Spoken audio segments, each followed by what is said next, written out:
The gravel crunched under my tires as I pulled into Dorian and Shelbon's driveway. Late afternoon sun slanted across the sprawling lawn, highlighting the freshly painted facade of their two-story farmhouse. "It's so good to see you, Mom," Dorian called, hurrying down the steps. He embraced me quickly, then stepped back. "Shelbon's just finishing up with the caterers. We're having a little get-together tonight." He gestured vaguely towards the house.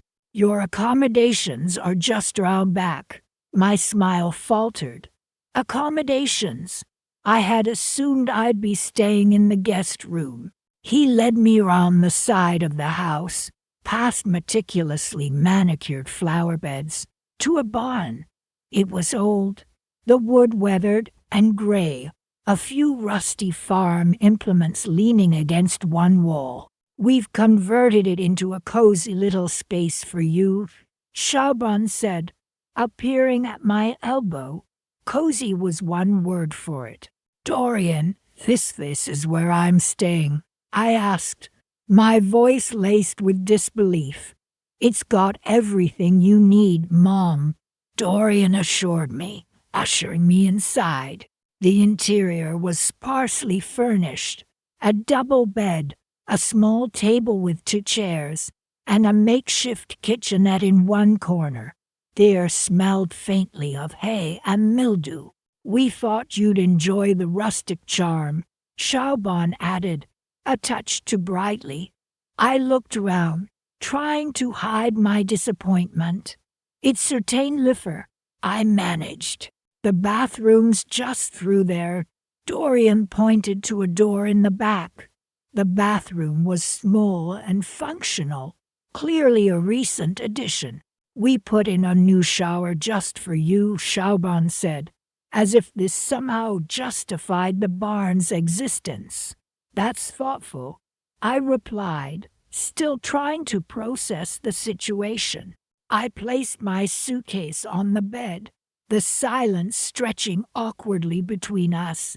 So I started, trying to sound casual. "What's the occasion for the party?" "Just a few friends," Dorian replied vaguely. "Celebrating life." Shelbon gave him a quick, almost imperceptible glance. Something about their exchange felt off. "Well, I'll let you to get back to your preparations," I said, forcing a smile. "Dinner's at 7, Shelbon called as they walked away. "We'll come get you." I unpacked my suitcase, my mind racing. I had sold my condo and given a substantial portion of the proceeds to Dorian and Shelbon to help them with their renovations. They'd assured me they had plenty of room for me to stay in the main house. Now, relegated to this barn, he couldn't shake the feeling I'd been misled. I looked out the small window, watching as caterers in crisp white uniforms bustled around the backyard, setting up tables draped in white linen. The aroma of grilling food wafted towards me, a stark contrast to the musty air of the barn. As the evening approached, music drifted from the house, a mix of laughter and clinking glasses. I changed into a simple dress, the only one I had brought for the occasion. Dorian and Shelbon arrived, looking immaculate. Shelbon wore a flowing silk dress, her hair styled in elegant waves. Dorian was in a crisp linen suit. They looked like they belonged in a magazine spread, while I felt decidedly out of place. "Ready, Mom?" Dorian asked, extending his arm. I nodded, a knot forming in my stomach. The party was in full swing. Guests milled round, champagne flutes in hand, their conversation a low hum punctuated by bursts of laughter. Nobody seemed to notice me, or if they did, they politely ignored me. I found myself standing alone near the buffet table, watching Dorian and Shelbon charm their guests. They were the perfect hosts, gracious and attentive. It was a performance, I realized, a carefully orchestrated display of affluence and success. I overheard snippets of conversation. Julian, the architect, has done wonders with this place, one guest remarked. Dorian and Shelban have such exquisite taste. Julian, I hadn't met him yet, but his name kept popping up in conversations. He seemed to be integral to the renovation project. Later, I found myself standing next to Dorian, watching the guests dance. The renovations are coming along beautifully, I commented, trying to sound casual. Yes, they are, he replied, his smile tight. Julian's been a lifesaver. He's found some amazing deals on materials. That's good, I said, because I was just thinking, remember that vacation cabin we used to own together? Dorian's smile faltered. The one in Aspen. Yes, I said, my voice calm. I was thinking it might be time to sell it. He stared at me, his eyes wide. Sell it, he repeated. But we were going to renovate that too. I've changed my mind, I said, my gaze meeting his. I think I'll keep it for myself. The music swelled, drowning out the rest of our conversation. I turned away, a small smile playing on my lips. The night was young, and I had a feeling things were about to get interesting. Rain lashed against the corrugated iron roof of the barn, a relentless drumming that mirrored the dull ache in my chest. It's rustic, Shelban had said. A tight smile plastered on her face as she showed me to my temporary accommodation. Rustic. It was a dilapidated shell, hastily converted with a thin partition wall, and a shower stall that looked like it belonged in a prison. The air hung thick with the smell of damp hay and something faintly chemical, like rat poison. I unpacked my small suitcase, carefully placing my few belongings on the rickety dresser, its surface scratched and scarred like a battlefield map. A single bare bulb cast harsh shadows across the room, highlighting the peeling paint and cobwebs clinging to the rafters. Dinner's at 7, Shelban had trilled, her voice echoing unnaturally in the vast space. Just follow the path through the orchard. 7 o'clock came and went. I checked my watch, the luminous hands glowing faintly in the dim light. 7:15. The rain continued its relentless assault, the wind howling like a banshee outside. I wrapped a shawl around my shoulders, the chill seeping into my bones. This wasn't how I envisioned my visit with Dorian and Shelban. I'd imagined warm evenings by the fire, catching up on their lives, sharing stories. Instead, I was relegated to this outbuilding, while they, I presumed, were enjoying the comforts of their renovated farmhouse. Finally, at 7:30, I decided to brave the elements. The path Shelban had mentioned was barely discernible, a muddy track winding through overgrown apple trees. The rain plastered my hair to my face, and my shoes sank into the mud with every step. As I approached the house, I could hear the faint strains of music and laughter. The windows glowed warmly, beckoning me closer. I hesitated at the edge of the patio, peering through the glass. The house was ablaze with light, the living room filled with people I didn't recognize. Dorian, dressed in a crisp white shirt and slacks, was holding court, a glass of wine in his hand. Shelban, radiant in a flowing silk dress, circulated among the guests, her laughter ringing out above the hubbub. It was a party, a lavish party, and I hadn't been invited. I stood there for a moment, the rain soaking through my clothes, a cold knot forming in my stomach. Then I turned and walked back to the barn. The mud sucked at my shoes, each step an effort of will. Back in the starkness of my temporary quarters, I sat on the edge of the narrow bed, the damp chill clinging to me like a shroud. I thought about the condo I'd sold to help Dorian with his down payment on this farmhouse. He'd promised to repay me when things were settled. That was 2 years ago. The sound of a car pulling up outside broke through my thoughts. I looked out the small, grimy window. Headlights swept across the yard, illuminating the rain-soaked landscape. The car door slammed, and I heard voices, muffled by the wind and rain. Then a knock on the barn door. "Mom, are you in there?" It was Dorian. I opened the door, the cold air rushing in. Dorian stood there, his face flushed, his hair damp. Behind him, Shaubon hovered, her smile strained. "We were wondering where you were," Dorian said, his voice a little too loud. "The party's just winding down." I replied, my voice flat.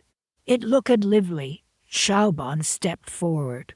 "Oh, we didn't want to disturb you," she said, her voice dripping with false concern. "We thought you might be tired from your journey." I said, meeting her gaze. "But I'm awake now." "Well, come in," Dorian said, ushering me towards the house. "We've saved you some cake." The remnants of the party were scattered across the living room. Empty glasses and plates littered the tables, and the air hung thick with the smell of stale wine and cigarette smoke. A few stragglers lingered, their conversations subdued. "So, Mom," Dorian began, as he handed me a plate with a sliver of dry cake. "We were talking about the renovations." "Oh," I said, taking a small bite of the cake. It tasted like sawdust. "Yes," Shaubon chimed in. "The guest wing is proving to be more expensive than we anticipated." I nodded, my eyes scanning the room. The guest wing was undoubtedly the reason I was relegated to the barn. "We were hoping," Dorian continued, his voice hesitant, "that you might be able to help us out." "Help you out," I repeated, my voice neutral. "Yes, with a small loan," Shaubon said, her smile faltering. "Just until we can refinance." I looked from Dorian to Shaubon, the slow smile spreading across my face. "A loan," I said, my voice soft. "Interesting." I set my plate down on the table. "Tell me, have you ever been to that little cabin up north, the one your father and I used to own?" The question hung in the air, heavy with unspoken meaning. A flicker of unease crossed Dorian's face. Shaubon looked confused. The remnants of the party faded into the background, the rain outside a distant murmur. The game, I realized, was far from over. It had, in fact, just begun. Rain lashed against the small, dusty window of the barn, a counterpoint to the lively music throbbing from the main house. "It's just for a few days," Mother Shaubon had said, her smile tight, "while we finish prepping the guest room." A few days in a drafty barn, listening to the muffled sounds of their party. I pulled my thin shawl tighter around my shoulders. The damp chill seeped into my bones, mirroring the cold dread settling in my heart. I'd arrived just a few hours ago, luggage in hand, expecting a warm welcome, a comfortable bed. Instead, I was directed to this outbuilding. "It's got its own charm, doesn't it?" Dorian had chimed in, a nervous flicker in his eyes. Charm. The only charm here was the family of spiders residing in the corner. I peered out the grimy window again. Fairy lights twinkled round the patio, illuminating a scene of laughter and celebration. Guests, dressed in their finest, mingled and chatted, their glasses clinking. A caterer in a crisp white uniform circulated with a tray of hors d'oeuvres. Champagne corks popped with celebratory abandon. Such a shame you can't join us just yet, Mother Chauban had said, her hand resting lightly on my arm. But we promise, the guest room will be ready soon. Her words felt hollow, a stark contrast to the extravagant display unfolding before my eyes. It was Julian's birthday, a milestone they were apparently determined to celebrate in style. It's a bit of a do, Dorian had said with a forced laugh, but Julian deserves it. I sighed, rubbing my aching temples. The irony wasn't lost on me. Just last month, Dorian had called, his voice strained with worry. Things are a bit tight, Mother, he'd confessed. We're hoping to finish the renovations on the house. But he'd trailed off, leaving the unspoken plea hanging in the air. I'd offered to lend them a small amount, thinking of the leaky roof they'd mentioned. We wouldn't want to burden you, Chauban had quickly added, a hint of desperation in her tone. Now, looking at the catered party, the flowing champagne, and the designer dresses, I felt a knot of unease tighten in my stomach. The barn door creaked open, and Dorian stepped inside, blinking in the dim light. Mother, everything all right? He feigned concern, but I could see the faint sheen of sweat on his forehead. Just admiring the view, I replied dryly, gesturing toward the party. He shifted his weight uncomfortably. Yes, well, Julian's family are here. It's important to make a good impression. Impression? On whom? And at what cost? I wondered how much this charade was costing them, how deep they were in debt. It's quite a spread, I commented, keeping my voice neutral. Yes, well, he stammered, avoiding my gaze. We wanted to make it special. He cleared his throat. Actually, Mother, there was something we wanted to discuss with you. He paused, wringing his hands. Here it comes, I thought. The real reason for the barn, the lavish party, the feigned concern. We were thinking, he continued, his voice barely above a whisper, about the cabin, the one Weko owned, the vacation cabin, my haven, my escape, the one place I truly considered my own. He looked at me expectantly. We were wondering if you might be willing to sell us your share. My breath hitched. Sell my share, to fund this extravagance. The casual cruelty of it stung. I had helped them purchase the cabin years ago, as an investment, a shared family retreat. Now, they were asking me to give it up, to finance their reckless spending. I'll think about it, I said finally, my voice trembling slightly. I needed time to process, to strategize, to plot my next move. Dorian brightened. That's wonderful, Mother. We really appreciate it. He squeezed my shoulder, a gesture that felt more like a calculated maneuver than a genuine expression of affection. He retreated back to the party, leaving me alone in the dimly lit barn, the rain still drumming against the windowpane. I looked out at the celebrating figures, their laughter echoing in the night. A slow smile spread across my face. They wanted my share of the cabin. They wanted to use me to fund their lifestyle. They had underestimated me, I had plans of my own.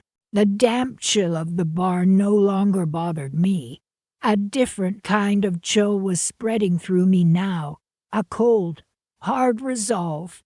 I closed my eyes, picturing the cabin, its rustic charm, the peace it offered. They wouldn't have it. Not like this. Not while I still breathed. I had a few calls to make, a few strings to pull. They wanted a game, I would play, and I would win. Rain hammered against the corrugated iron roof of the barn, a relentless metallic drumming that mirrored the ache in my chest. Shelburne had called it charmingly rustic. I called it an insult. This converted barn, with its drafty walls and lingering scent of hay, was supposed to be my accommodation for the next few weeks. I ran a hand over the rough-hewn wood of the makeshift bedside table, my rustic retreat, as Shelburne so blithely put it, was a far cry from the comfortable guest room I'd expected in their sprawling farmhouse. A single bare bulb cast harsh shadows across the space, highlighting the cobwebs clinging to the rafters. Outside, the music pulsed, a throbbing bass line that vibrated through the floorboards. Dorian and Shelburne were having a party, a lavish one. Judging by the caterers I'd seen unloading trays of canapes and champagne earlier, the irony wasn't lost on me. They were throwing a party while I, their supposed guest, was relegated to the outbuilding. We just wanted to give you some peace and quiet, Mum, Dorian had said, his smile not quite reaching his eyes. You know how you dislike large gatherings, right? Because a damp barn was far preferable to the company of my own family, I sighed, pulling the thin blanket tighter on me. The damp chill seemed to seep into my bones. My gaze drifted to the small window overlooking the back garden. I could see the flickering lights of the party, the silhouettes of guests laughing and dancing. For a moment, a wave of loneliness washed over me. I'd come here hoping to spend quality time with my son, to reconnect after months of being apart. Instead, I found myself isolated and excluded. A sudden lull in the music caught my attention. Voices drifted in from outside, muffled but clear enough to hear. It was Dorian and Shelburne, their tones hushed and conspiratorial. Curiosity piqued. I moved closer to the window, straining to hear their conversation. Are you sure she'll agree? Shelburne's voice, usually so bright and bubbly, was laced with a hint of anxiety. Of course she will, Dorian replied, his tone confident. She's always been so generous, especially with us. But this is a significant amount, Dorian. Shelburne persisted. What if she says no? My heart began to pound. A significant amount. What were they talking about? She won't say no, Dorian repeated, a touch of impatience creeping into his voice. We'll just tell her it's for the renovations. She'll be thrilled to help us upgrade the property. Renovations? The farmhouse was already magnificent. What more could they possibly need? Then it clicked. They were talking about a loan, a large loan, and they were planning to use me, their own mother, to fund their extravagant lifestyle. The anger simmered, hot and bitter, rising in my throat. They were using me. After all these years, after everything I'd done for them, they saw me as nothing more than a source of funds, a walking, talking ATM. Besides, Dorian continued, his voice dropping to a near whisper, we need to finish the pool house before summer. Imagine the parties we can have then. The pool house. Of course. the final piece of their extravagant puzzle. Funded, no doubt, by my hard-earned money. The music swelled again, drowning out their conversation. I stepped back from the window, my mind racing. I thought of my small condo, the one I'd scrimped and saved for, the one they'd subtly pressured me to sell, suggesting I move closer to them. It's just sitting there empty, Mum, Shelban had said, her eyes wide with feigned concern. Wouldn't you rather downsize and be closer to family, closer to family, closer to being used and manipulated? A cold resolve settled over me.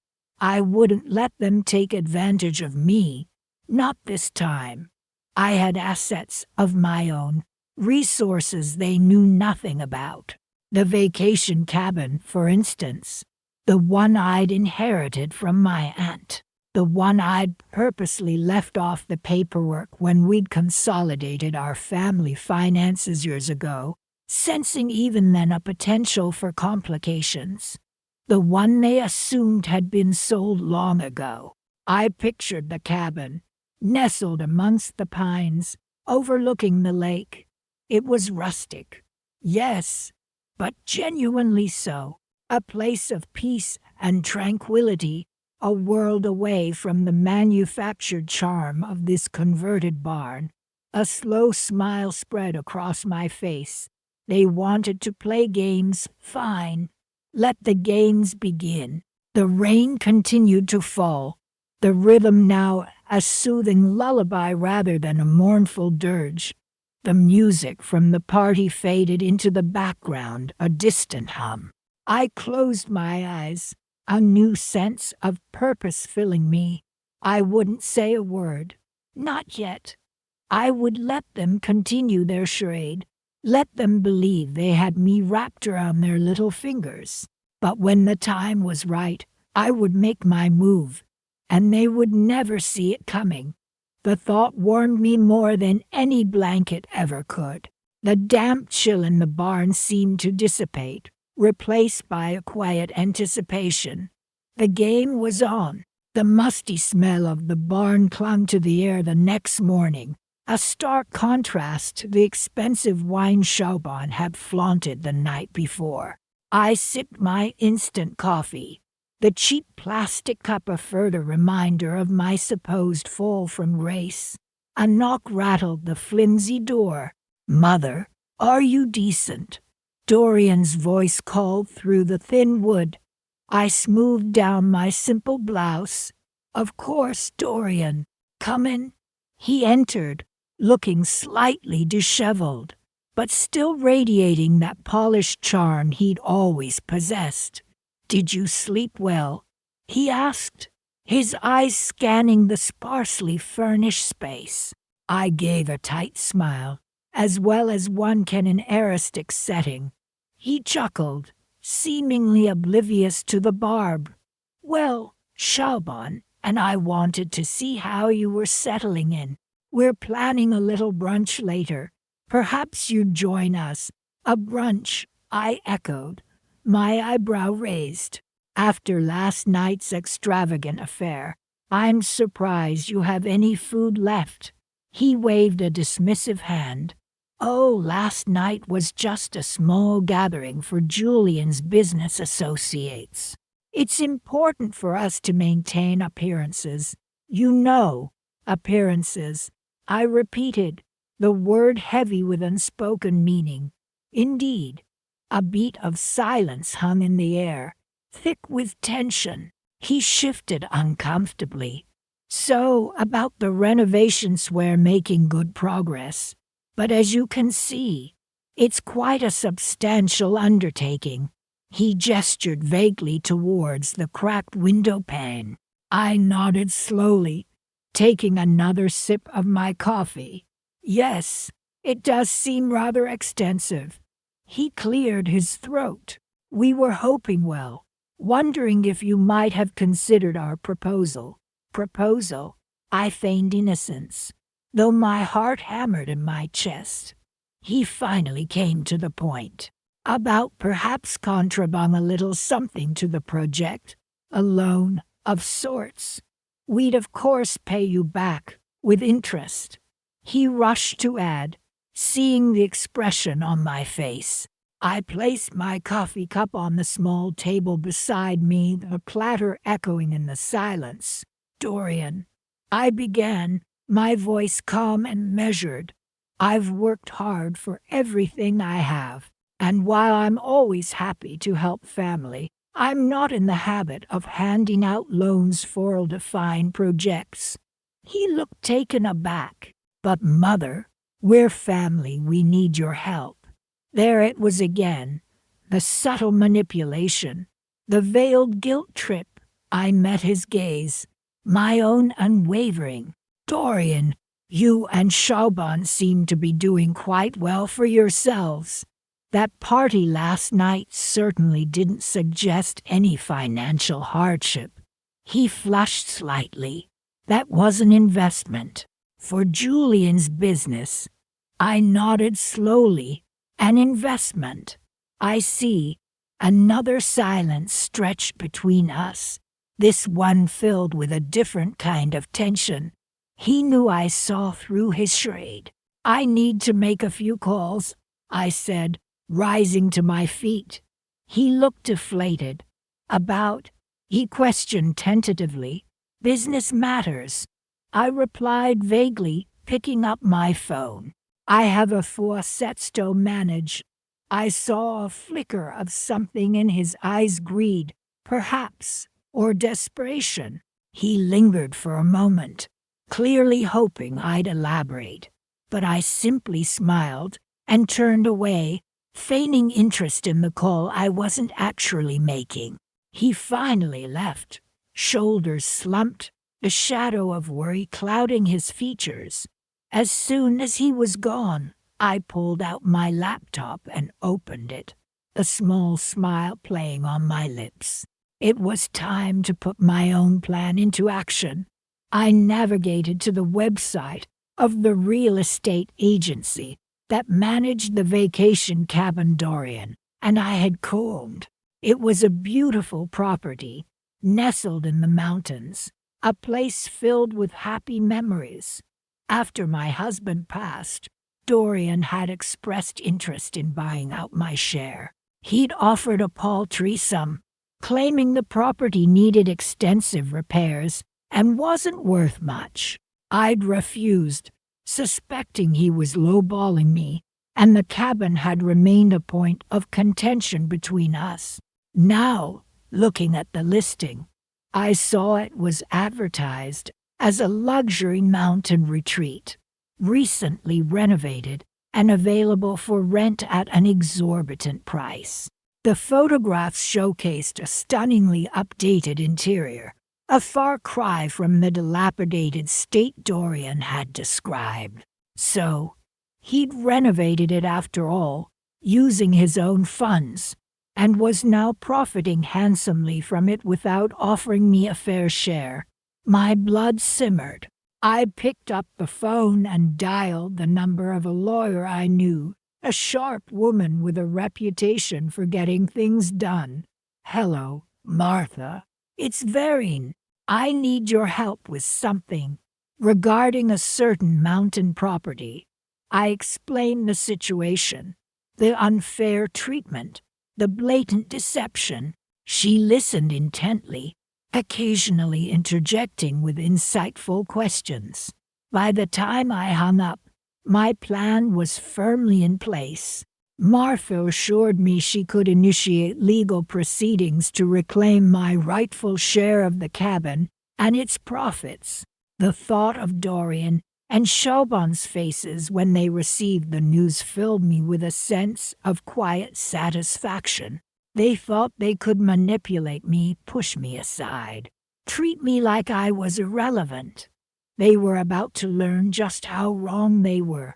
The barn may be dilapidated, but my resolve, my resources, and my memory are anything but. The game, my dear children, has just begun. I glanced out the dusty window, a faint smile playing on my lips. Brunch indeed. They had no idea what was coming. Sunlight filtered through dusty barn windows, painted stripes across the worn wooden floor. I sipped the lukewarm tea I'd managed to brew on the single hot plate they'd provided, the metallic tan a poor substitute for my usual morning Darjeeling. The barn door creaked open, and Chauban entered, a tray laden with what looked like the remnants of yesterday's lavish spread. "Good morning, Verine," she said brightly, setting the tray down on the rickety table. "I thought you might enjoy some breakfast." It was a peace offering, I knew, a gesture of goodwill after the blatant disregard they'd shown me the night before. "That's very thoughtful of you, Chauban," I replied, keeping my tone neutral. I picked up a croissant, its flaky exterior crumbling slightly. Everything was so lovely last night. Such a success. Chauban perched on the edge of the stool opposite me, a carefully practiced look of concern on her face. "Actually, there's something we wanted to discuss with you," she began, her voice dropping slightly. "Julian and I had a bit of a hiccup with the caterer." She paused, as if searching for the right words. "It seems there was a miscommunication about the final bill." I raised an eyebrow, taking another sip of my tea. "Oh," I asked, feigning ignorance. "What sort of miscommunication?" Chauban wrung her hands slightly, her gaze fixed on the chipped mug in front of her. "Well, it seems they're demanding full payment today," she said, finally meeting my eyes, "and we're a little short." There it was, the thinly veiled request I'd been anticipating. The miscommunication was as transparent as the dusty barn windows. "I see," I said, carefully placing my croissant back on the tray. "And how much is this shortfall?" Chauban named a figure that, coincidentally, was almost exactly the amount Dorian had mentioned needing for unexpected renovations. I remained silent for a moment, letting the weight of their presumption hang in the air. They'd banished me to this ramshackle barn, flaunted their extravagant lifestyle, and now expected me to bail them out. A wave of anger washed over me, quickly replaced by a steely resolve. "That is a significant sum," I finally said, my voice calm and measured. "I'll need some time to think about it."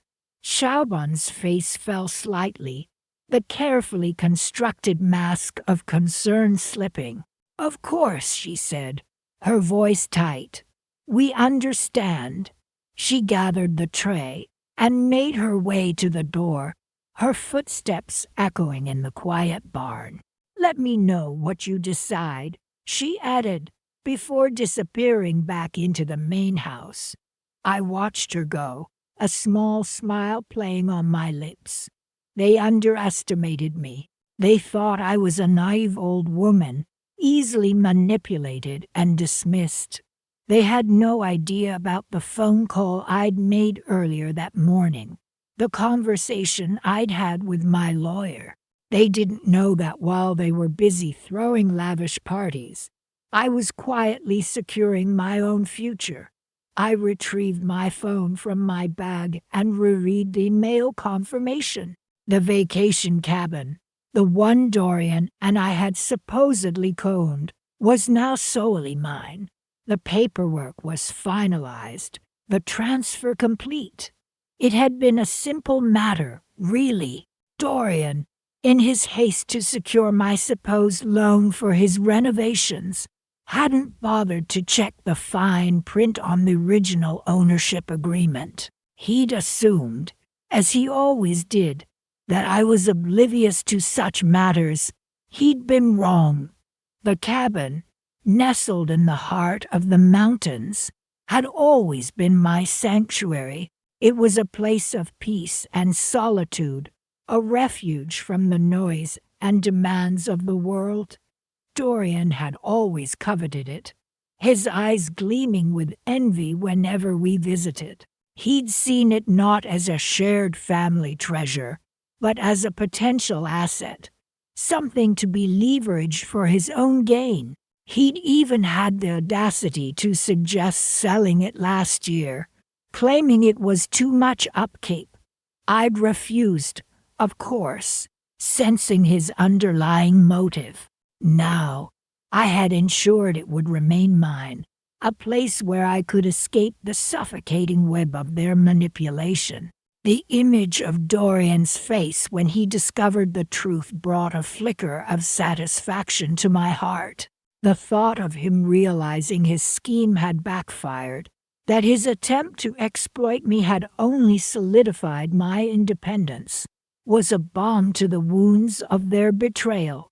I had plans for that cabin, plans that didn't involve Dorian or Shaubon, and I knew, with a certainty that settled deep within my bones, that those plans would be far more satisfying than any loan they could have wheedled out of me. The faint scent of pine needles and mountain air filled my senses, a promise of the peace and solitude that awaited me.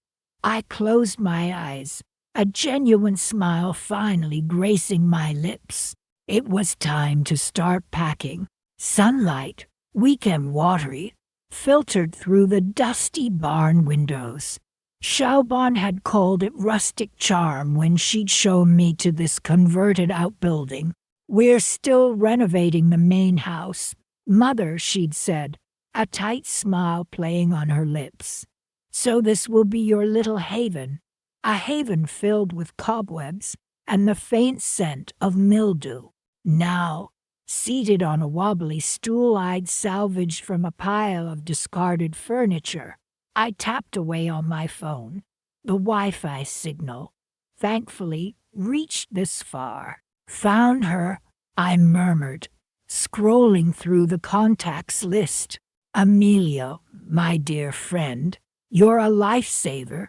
I pressed the call button and waited, listening to the rhythmic chirping of crickets in the field outside. Amelia picked up on the third ring. "Vereen, darling, how wonderful to hear from you. How's Dorian and the wedding planning?" she chirped, her voice bright and bubbly as always. "Amelia, things are complicated," I began, hesitant. "I need a favor, a big one." I paused, gathering my thoughts. Explaining the situation to Amelia would be tricky. She knew Dorian and Shaubon, of course, had met them at several social gatherings, but she didn't know the extent of their resourcefulness. "Let's call it. It's about the cabin," I finally said, the words heavy on my tongue. "The cabin? What about it?" Amelia asked, a note of concern creeping into her voice. The cabin, a cozy retreat nestled in the mountains, had been a shared investment between Amelia and me years ago. We'd split the costs, drawn up a joint ownership agreement, and enjoyed countless weekends there, escaping the city bustle. "Well," I started, choosing my words carefully. "Dorian seems to think it's entirely mine now, and that I'm gifting it to him and Shaubon as a wedding present." I could almost hear Amelia's sharp intake of breath. "They've been rather persuasive," I continued. "I signed some papers, rather hastily I admit, and now I'm worried I've made a terrible mistake." There was a moment of silence on the other end. Then, Amelia's voice, firm and resolute, filled the speaker. "Vereen, don't you worry. I'll call Jeffrey immediately. He'll sort this out." Jeffrey was Amelia's estate attorney, a shrewd and meticulous man. He'd handled the original cabin agreement and knew every detail of the ownership structure. Send me copies of anything you signed, Amelia instructed. Jeffrey will want to review them thoroughly. Thank you, Amelia. You're a true friend. I breathed, a wave of relief washing over me. I'll email the documents right away. We chatted for a few more minutes, Amelia offering reassurances and promising to keep me updated. When I hung up, the barn, though still dusty and dim, felt slightly less oppressive. I quickly gathered the relevant papers, the ones Dorian and Shaban had presented with such practiced nonchalance. Just a formality, Mother, Shaban had said, to transfer the deed. I glanced over the documents, overwhelmed by their legalese, and signed where indicated, eager to avoid any further awkwardness. Now, reviewing them again in the muted barn light, I felt a knot tighten in my stomach. They were vague, certainly, but not explicitly stating a transfer of ownership. They seemed more like an agreement to discuss future arrangements. Clever, very clever. They were banking on my reluctance to confront them, my desire to keep the peace, to simply acquiesce. I photographed the documents and emailed them to Amelia, adding a brief explanation. Then I sat back, a slow smile spreading across my face. They thought they were so clever, manipulating me, using my generosity against me. They wanted the cabin for their grand plans, their lavish lifestyle, their never-ending renovations. They wanted my assets to fund their dreams. Well, they were in for a rude awakening. The sun dipped lower, casting long shadows across the dusty barn floor. I heard the distant murmur of voices from the main house, the clinking of glasses, the bursts of laughter. They were probably enjoying another extravagant evening, oblivious to the quiet storm brewing in the old barn. Let them enjoy it, I thought. Let them savor their fleeting victory. Because the game, my dears, is far from over. In fact, it's just beginning. I had more than just the cabin up my sleeve, and they, dear Dorian and Shaban, were about to learn a valuable lesson about underestimating their mother. The condo in the city, the one they'd conveniently forgotten about in their eagerness to seize the cabin, would be my sanctuary, my escape, my silent testament to their failed scheme. And they wouldn't get a cent, not a single penny. I closed my eyes, imagining their shocked faces when they finally realized the extent of my resources, the depth of their miscalculation, the taste of revenge. I realized was surprisingly sweet. It was the quiet hum of power, the subtle shift of control, the silent promise of a reckoning to come, and I, their unsuspecting, easily manipulated mother, would be the one delivering it. The faint sound of Julian's laugh carried on the breeze. I opened my eyes, a steely glint replacing the weariness. My phone buzzed. Amelia. Jeffrey's on it. The message read, "He says it's a slam dunk. The cabin is safe." I smiled. The first piece was in place. Now for the rest of the game. The barn, though renovated, still held the faint scent of hay and dust, a ghostly reminder of my initial welcome. "So glad you could join us for dinner," Mother Shaban said, her smile a touch too bright. Dorian echoed the sentiment. "Yes, quite a change from the other night, isn't it?" He gestured around the now comfortable space, a clear contrast to the state it had been in just days ago. I smiled back, a serene expression I'd practiced in the mirror. "It is lovely, dear," I replied. taking my seat at the small, round table. The meal Xiaobon prepared was simple: roast chicken and potatoes, but cooked to perfection, a far cry from the lavish spread of their party, yet somehow more satisfying. We were thinking, Mother, Dorian began, clearing his throat. About that loan you mentioned. I took a sip of water, letting the silence hang in the air for a moment before setting down my glass. A loan? I asked, feigning a slight confusion. Yes, for the renovations, Xiaobon chimed in, to make the main house more suitable. Suitable? I thought. For whom exactly? Their casual disregard for my comfort just days prior still stung, but I maintained my composed facade. Oh, the renovations, I said lightly, as if just remembering. Yes, we did discuss that. I cut into my chicken, savoring the tender meat. I've been giving it some thought, I continued, and I've decided to invest my funds elsewhere. Dorian's fork clattered against his plate. Xiaobon's smile faltered. Elsewhere, Dorian repeated, his voice tight. Yes, I said calmly, meeting his gaze. I've decided the vacation cabin needs some upgrades. I saw a flicker of understanding, then a flash of panic cross Xiaobon's face.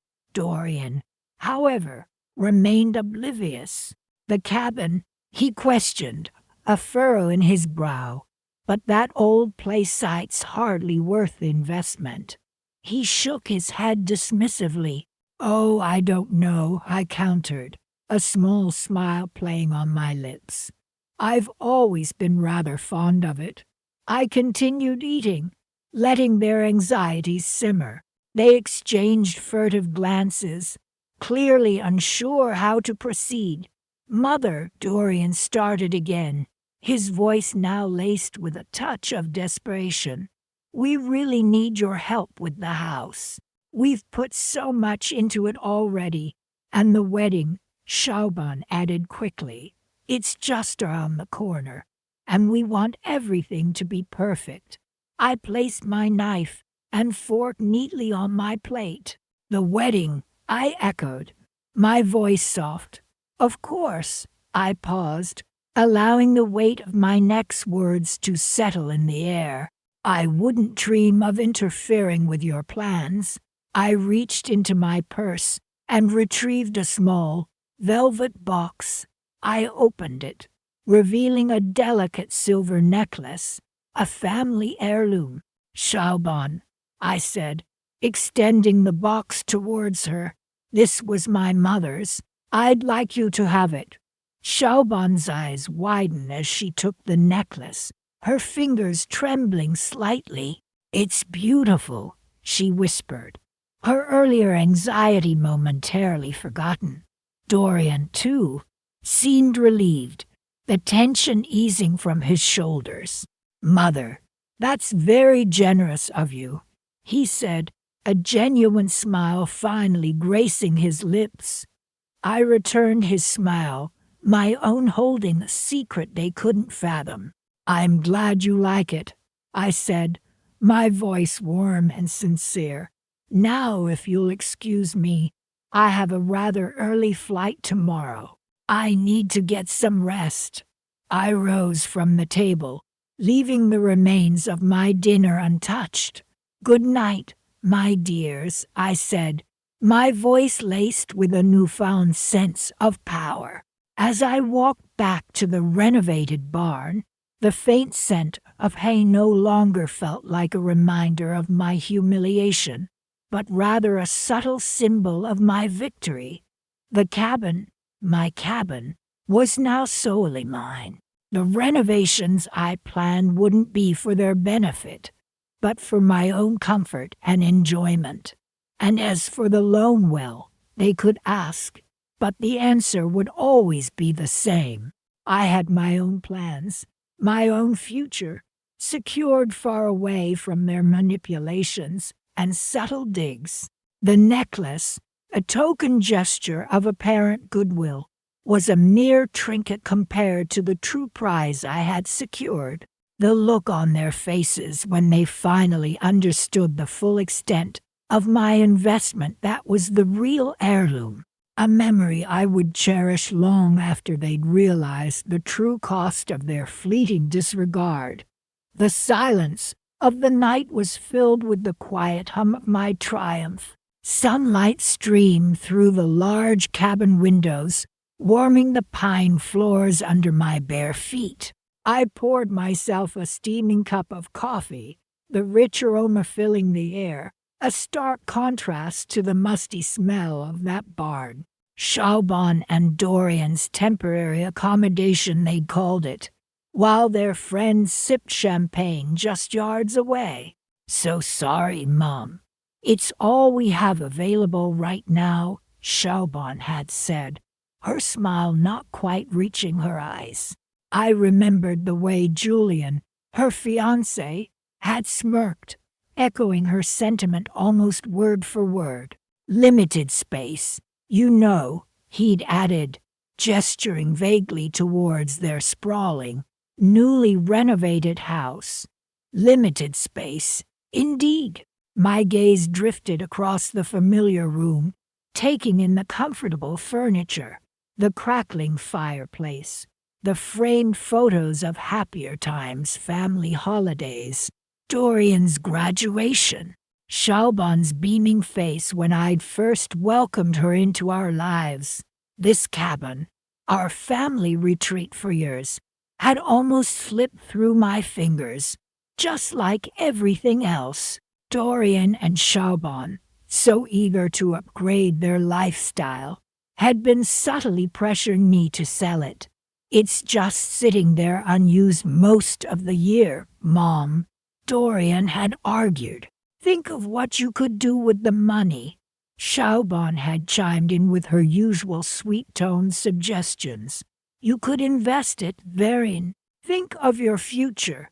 Their concern for my future had conveniently aligned with their need for a substantial loan to finish those renovations. I'd played along, feigning ignorance, letting them think I was oblivious to their carefully orchestrated performance.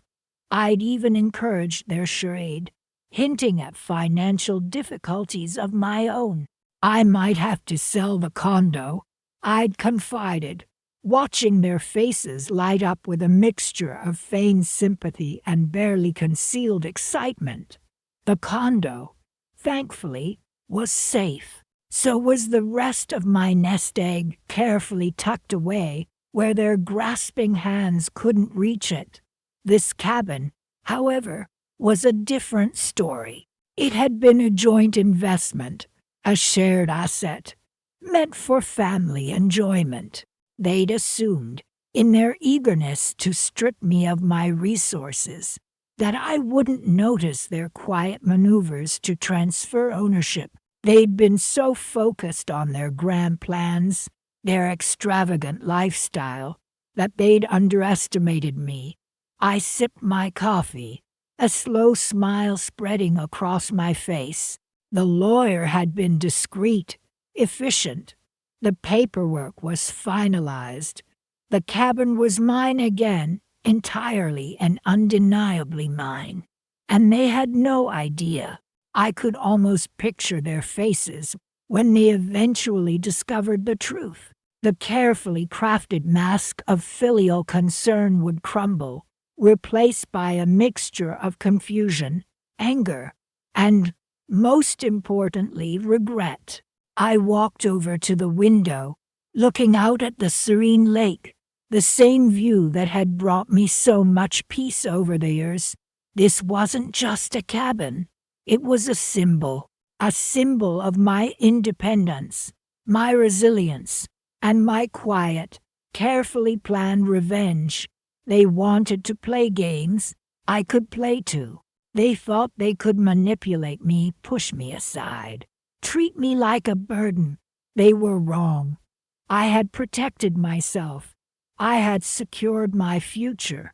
And now I was going to enjoy the show. I picked up my phone and dialed a number. Hello, Martha. Yes, it's Vereen. Listen, I'm having a small gathering at the cabin next weekend. Just a few close friends. I was hoping you could cater it for me. Something celebratory.